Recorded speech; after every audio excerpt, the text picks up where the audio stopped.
guys, this is Base from Team Player here, and I'm here with a new deck profile. This is actually the first meta deck I had. It's Qliphort. So what I had was of course the Turbo Towers build, which everyone had, because man, this thing, Towers, it's the greatest beater of the game. It's way too good. So without further ado, let's start. I played 1 Towers and 1 Qliphort Scout. I think they're self-explanatory. Towers because it's the best card of its format. I mean, if you had Towers on the field, there were only like 2 outs back then. It's really great. If you don't know what Towers does, it's unaffected by spells, traps, and monster effects with a lower level. And you can make your opponent send a card from their hand or field to the grave. And all special summoned monsters lose 500 attack. I mean, what else do you need? And Qliphort Scout, I wish this one was a 2, because then the deck would actually be good-ish.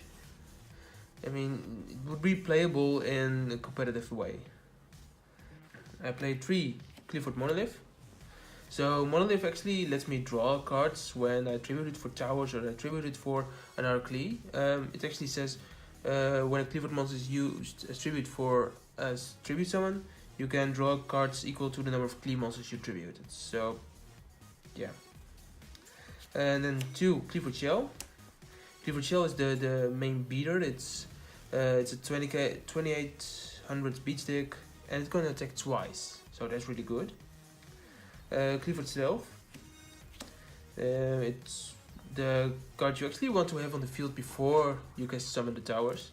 So what this does, it clears the board.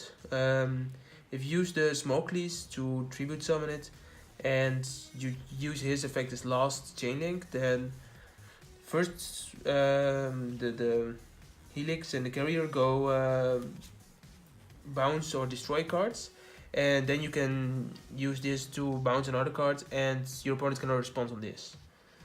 So they can't chain on the first cards in the chain link and they can't chain on the stealth because it's unchainable. Then the card that gives the OTK, Qliphort Disc. Qliphort Disc gives the OTK because he can summon 2 other Qli monsters from your deck when it's tribute summoned. So you bend on 2, you tribute Disc for it, and with Disc you can special summon 2 Qli monsters from your deck. Well, that doesn't seem really good, but what it does is it gives you 2800 beaters or 2400 beaters when Recreate or Skill Drain is on the field. So it actually gives it gives quite good stats. Next I play Qliphort Cephalopod. Cephalopod, I don't believe it's really a great card. If it's tribute summoned with a Qli monster, you can gain life points equal to the difference between your graveyard and your opponent's graveyard in the category monsters.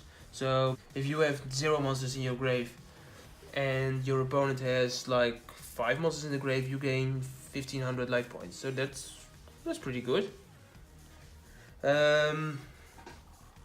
Furthermore, it's a 2800 beater and it's another Qli. So yeah, I don't think it's really good, but you need it. Next is Qliphort Carrier. If Qliphort Carrier is tributed as a tribute summon, you can return one monster on the field to the hand. So that's pretty good because you can bounce just anything, not only your opponent's cards but also your own. Next is Qliphort Helix. Qliphort Helix is the same as Carrier, but it destroys spells when it's tributed or traps. And next I play 2 Astrograph Sorcerer. Astrograph Sorcerer is really great using it with Wavering Eyes or with Helix. So if you have only 1 balance skill and you tribute Helix for a tribute summon, you can special summon Astrograph Sorcerer, and it's actually giving great plays. It can make rank 7s if you want to, because Astrograph is level 7, Disc is level 7, and Cephalopod is level 7.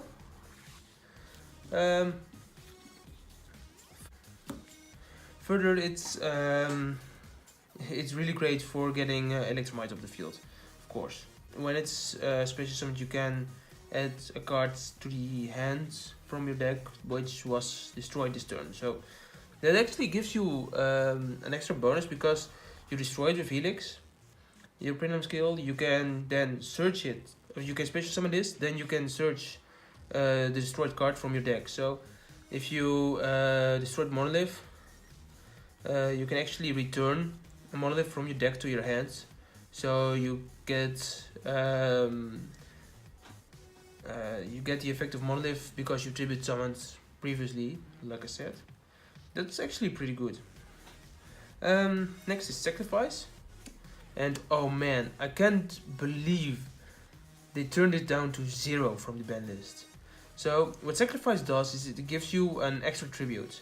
When you normal summon a monster, you can activate Sacrifice on it. It's not destroyed by battle, and it gains 300 attack. But the most importantly is it's usable for an extra tribute for a tribute summon. And when it's sent from the field to the grave, you can search a Qliphort monster from your deck. So you can search Scout, you can search Towers, you can search anything. Really, really great. And next I played 3 Wavering Eyes. So I told about it when I was at Astrograph Sorcerer. Wavering Eyes is really your go-to card. If you got 2 Pendulum skills randomly on hand, you can use Wavering Eyes to just put it away and search for the Scout. So you can activate a Monolith, so you can Pendulum summon 1, 2, anything, and just go. It really it really makes the deck going. Next I played 3 Summoners Arts. So I don't only play Wavering Eyes as a searcher for Qliphort Scout, but also the Summoners Arts. So actually I play 9 cards that can search Scouts.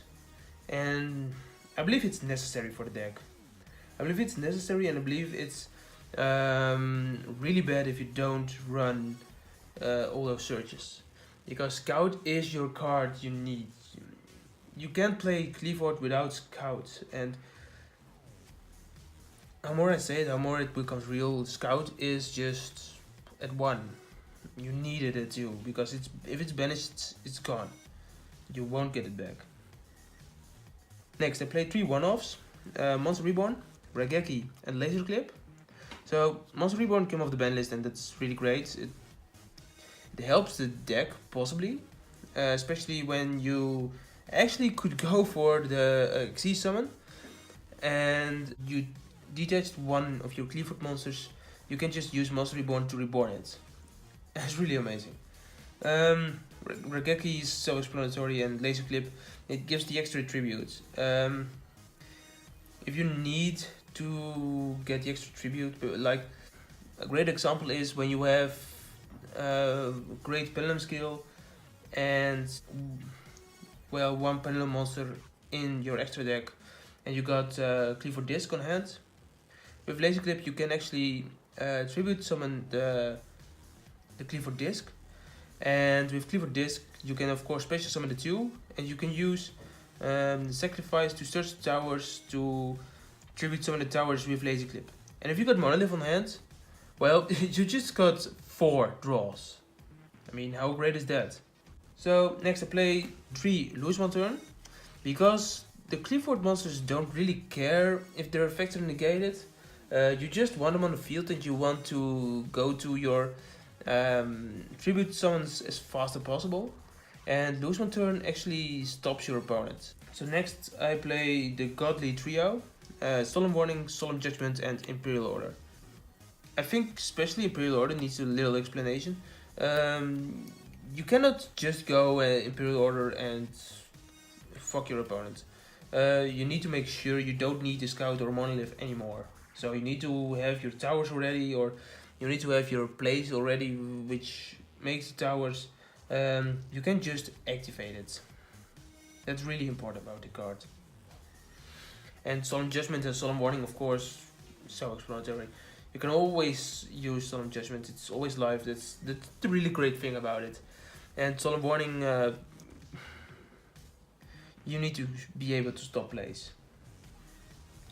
And finally, I play 2 skill drain. What? 2 skill drain? Yeah, Recreate is actually a skill drain because it's not like skill drain negates anything, but it negates what it needs to negate. A normal summoned monster with level 4 or lower has its effect negated.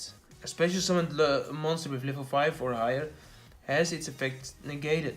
So it actually gives your Qliphort cards their life points at the level they need.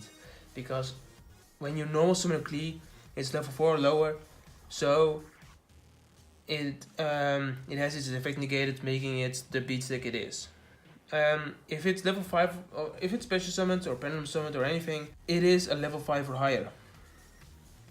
And then you have the effect negated, which is necessary because if not, it is an 1800 beatstick. That's not enough.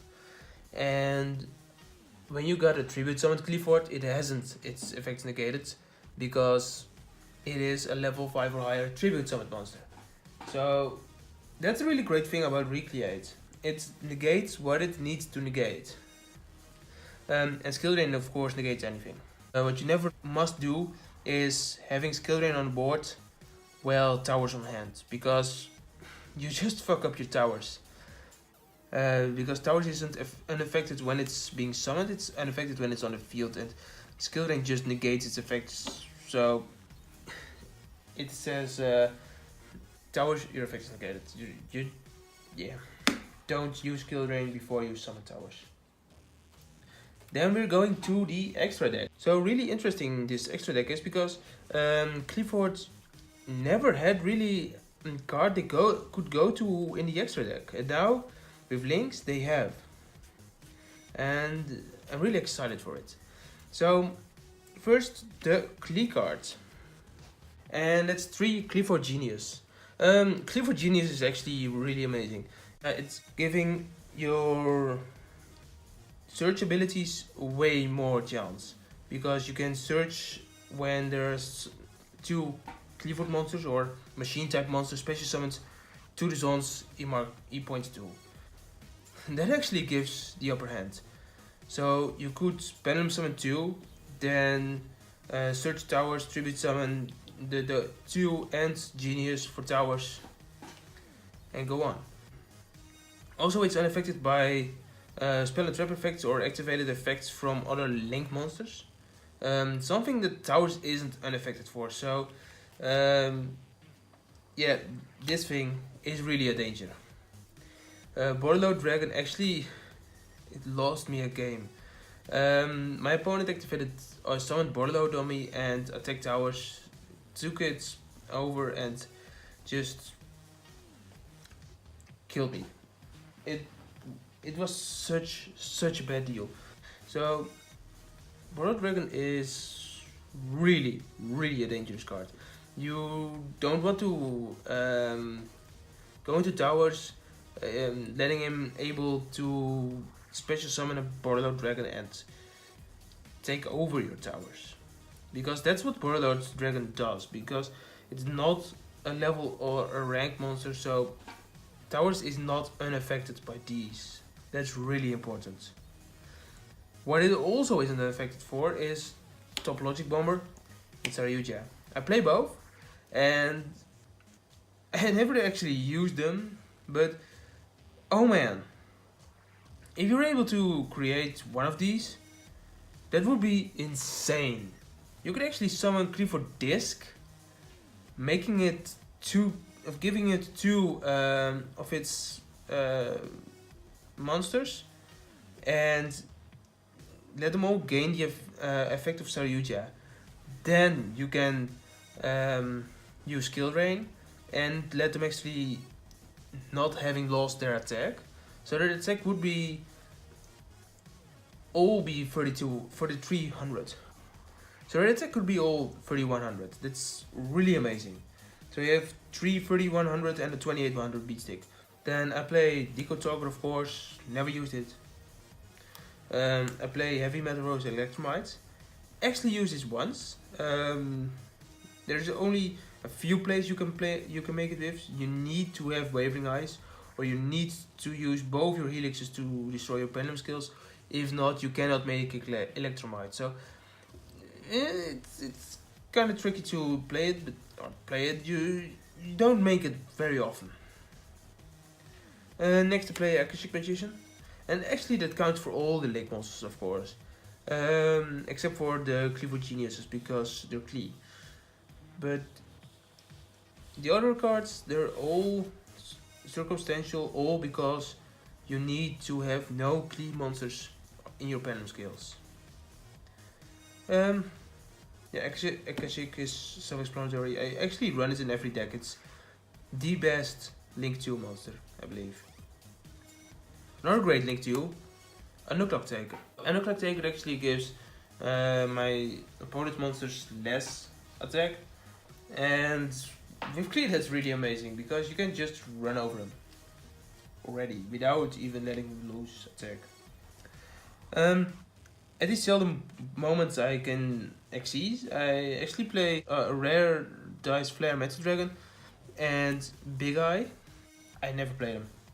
If I could, it would be amazing, but yeah, I actually would love to see using Big Eye to take over anything and kick him over with it. And for the even more rare moments, I could play Xyz for rank 4s. Castile, Tornado Dragon, and Bakuska. I don't even think I need to say anything about this. So that was it for the deck profile of Qliphort.